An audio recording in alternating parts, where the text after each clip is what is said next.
नमस्कार, one India Hindi में स्वागत है। मैं हूं राम विश्वकर्मा।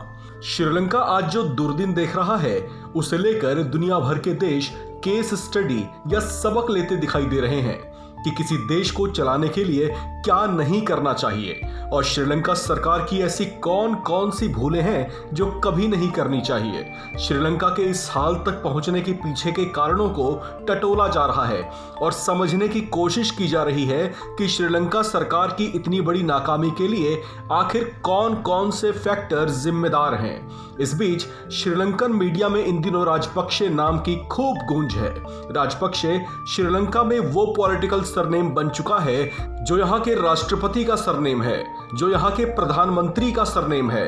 यहाँ अब तक रहे वित्त मंत्री का भी यही सरनेम था।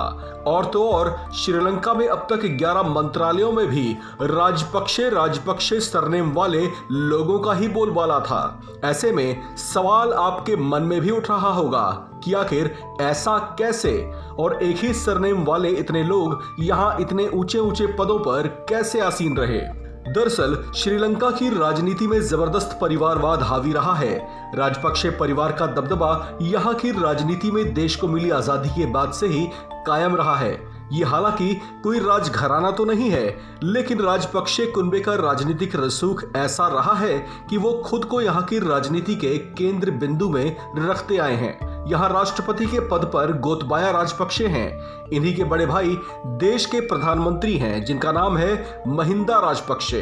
इनके छोटे भाई हैं बासिल राजपक्षे, जो अब तक यहाँ के वित्त मंत्री थे और जिन्होंने देश की आर्थिक लुटिया डूब जाने के बाद मंत्री पद से इस्तीफा दे दिया था।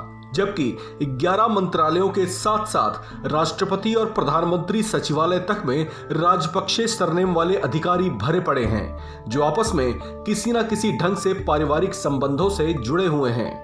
राजपक्षे सरनेम की ये तीसरी पीढ़ी है जो यहाँ की राजनीति में सक्रिय है। देश में एक ही परिवार के ऐसे दबदबे को देखते हुए अब ऐसे हालात के बीच श्रीलंका की जनता में भी भारी रोष देखने को मिल रहा है। नाराज लोगों की भीड़ कई बार राष्ट्रपति निवास में घुसने की कोशिश कर चुकी है। आपको बता दें कि श्रीलंका इन दिनों भारी आर्थिक संकट का सामना कर रहा है। हालात ऐसे हैं कि व्यवस्था पूरी तरह से चरमरा गई है।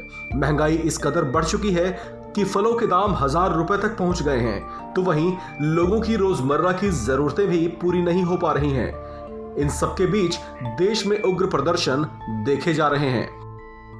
इस खबर में फिलहाल इतना ही। बाकी खबरों के लिए बने रहिए वन इंडिया हिंदी के साथ।